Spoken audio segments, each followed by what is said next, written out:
హైదరాబాద్ కి అతి దగ్గరలో గజం కేవలం 999 రూపాయలు మాత్రమే. నమస్తే, వెల్కమ్ టు సుమన్ టీవీ. నేను మీ విష్ణు. ప్రస్తుతంతో పాటు SEBI research analyst Suryadev Bandari ఉన్నారు. వారితో మాట్లాడదాం. నమస్తే సూర్యదేవ్ గారు. నమస్కారం. సూర్యదేవ్ గారు ఒక సక్సెస్ఫుల్ ట్రేడర్కి కానీ లేదా అనలిస్ట్కి కానీ ఎటువంటి క్వాలిటీస్ ఉండాలంటారు? సో దీని గురించి డీటెయిల్డ్గా ఎక్స్ప్లెయిన్ చేయగలరు? ముందుగా సక్సెస్ఫుల్ ట్రేడర్ కానీ అనలిస్ట్ కానీ ఉండాల్సిన క్వాలిటీ ఏంటంటే అలోన్గా వర్క్ చేసే కెపాసిటీ అనేది ఉండాల్సి ఉంటుంది. సో దానికి గాను ముఖ్యంగా హై లెవెల్ అనలిటికల్ స్కిల్స్ కావాలి.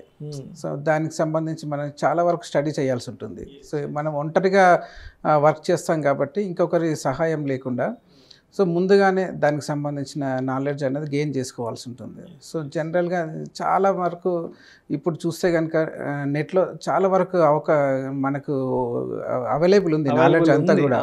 సో టెక్నికల్ అనాలిసిస్ అంటే ఏంది, మనం ఓపెన్ చేస్తే కనుక గూగుల్లో చాలా వరకు బుక్స్ వస్తాయి. చాలా వరకు ఎక్కువ మంది ఎవరు ఏ టెక్నిక్స్ యూజ్ చేస్తున్నారు అన్నది అవైలబుల్ ఉంది. కానీ దాని అంతటిని ఎలా యూజ్ చేయాలన్న వివరాలు మనకు దాంట్లో ఉండవు.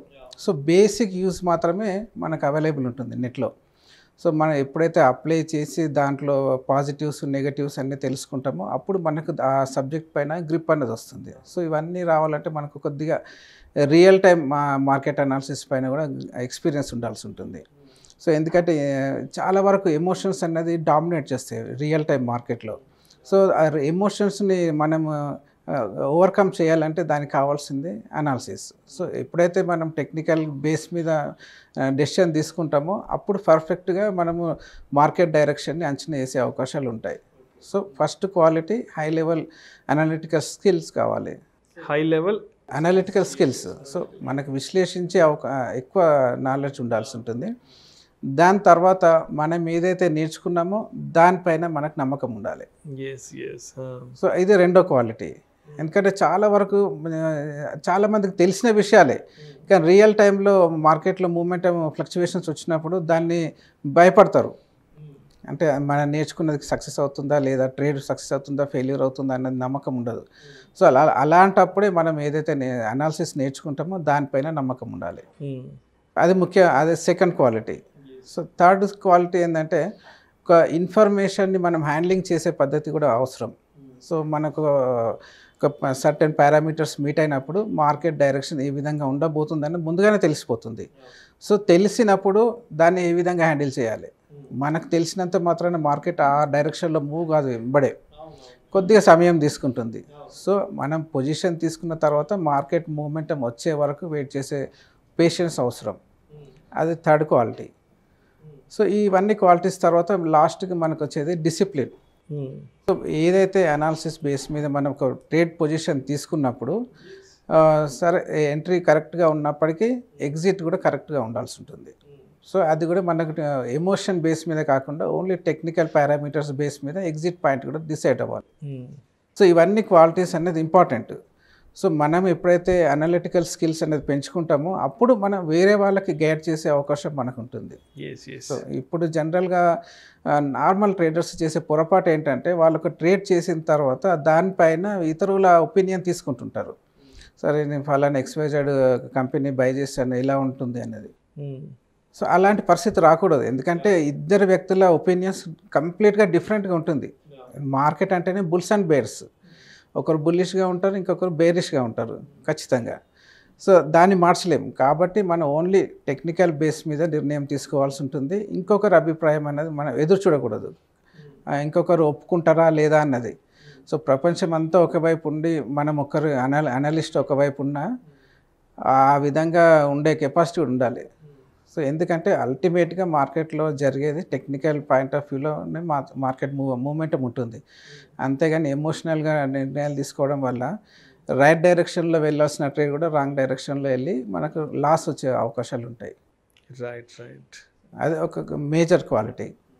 సూర్యదేవ్ గారు, ఇప్పుడు ఈ స్టాక్ మార్కెట్ అంటే అంత న్యూస్ బేస్డ్, అంటే గ్లోబల్గా ఏం జరిగినా లేదంటే నేషనల్గా ఏదన్నా వార్తలు వచ్చినా సరే ఆ ఇంపాక్ట్ డెఫినెట్గా మార్కెట్ ఇన్వెస్ట్మెంట్స్ మీద ఉంటుంది కదా.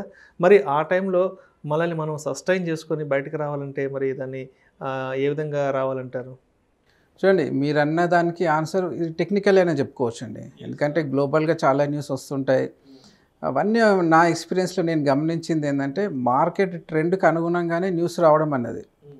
సో మార్కెట్ బుల్లిష్గా ఉన్నప్పుడు బుల్లిష్కు సంబంధించిన న్యూస్ ఒకటిగా రిలీజ్ అవుతూ ఉంటాయి మార్కెట్లో. సో దానికి అవన్నీ కలిపి మార్కెట్ మూమెంటంని ప్రొపైల్ చేస్తాయి అన్నమాట, ఇంకా ముందుకు తీసుకెళ్తుంటాయి. సో అనుకోకుండా కొన్ని బ్యాడ్ ఇన్సిడెంట్స్ వచ్చినప్పుడు మాత్రం మార్కెట్ పైన కొద్దిగా నెగిటివ్గా ఇంపాక్ట్ చూపెట్టే అవకాశాలు అయితే ఉన్నాయి. సో మనకు దాని నుంచి ప్రొటెక్ట్ చేసుకోవాలంటే ఒకటే ఒక దారి టెక్నికల్ లెవెల్స్ అనేది ఫాలో చేయడం. సో మనం ఎప్పుడైతే టెక్నికల్ అనాలిసిస్ చేసుకుంటామో ఎక్కడ స్టాప్ లాస్ పెట్టుకోవాలి అన్నది మనం నిర్ణయించుకోవాలి ముందుగానే. సో ఏ లెవెల్ బ్రేక్ డౌన్ అయితే మనం ఈ స్టాక్ నుంచి ఎగ్జిట్ అయిపోవాలి, ఎగ్జిట్ పొజిషన్ తీసుకోవాల్సి ఉంటుంది అన్నది ఒకటి గమనించాలి. కొన్ని ఎక్స్ట్రీమ్ కండిషన్స్లోనే అలాంటి అంటే మన స్టాప్ లాస్లు అన్నది హిట్ అవ్వడం అన్నది జరుగుతూ ఉంటుంది. ఇది అగైన్ మళ్ళీ టెక్నికల్గా స్టాప్ లాస్ ఎక్కడ పెట్టుకున్నాం అన్నది కూడా డిపెండ్ అయి ఉంటుంది. సో జనరల్గా ఏ విధంగా ఉంటుందంటే మీకు ఒక ఎగ్జాంపుల్ గురించి చెప్పాలంటే సడన్ బ్యాడ్ న్యూస్ వచ్చినప్పుడు మార్కెట్ హై లెవెల్లో ఉన్నప్పుడు ఈవెన్ ఎంత బ్యాడ్ న్యూస్ వచ్చినప్పటికీ మీకు 100-డే మూవింగ్ యావరేజ్ కానీ 50-డే మూవింగ్ యావరేజ్ దగ్గర బయ్యర్స్ రెడీగా ఉంటారు. సో సడన్గా మార్కెట్లో డిప్ వచ్చినా మళ్ళీ అక్కడి వరకు పడడం, మళ్ళీ అక్కడి నుంచి వెంబడే బయింగ్ రావడం, పుంజుకోవడం అన్నది జరుగుతుంటుంది. సో మేజర్గా మార్కెట్ ట్రెండ్ ఏదైతే ఉందో అది అల్టిమేట్గా మళ్ళీ ఫాలో అప్ అవుతుంది. సో ఏదన్నా బ్యాడ్ న్యూస్ ఉన్నా ఆ రోజు వరకు మాత్రమే లిమిట్ అయ్యే అవకాశాలు ఉంటాయి, లేదంటే 1 or 2 days అంతే. దాని తర్వాత మార్కెట్ ట్రెండ్ అన్నది ఏదైతే ఉందో అది రెజ్యూమ్ అవుతుంది.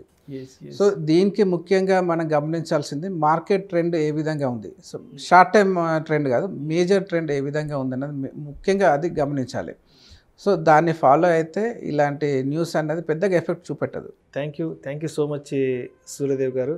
ఒక సక్సెస్ఫుల్ ట్రేడర్కి అదేవిధంగా అనలిస్ట్కి ఎటువంటి క్వాలిటీస్ ఉండాలి అనే అంశం గురించి ప్రేక్షకులకు మీ విశ్లేషణ ద్వారా చాలా చక్కగా వివరించారు. Thank you so much sir. Thank you అండి.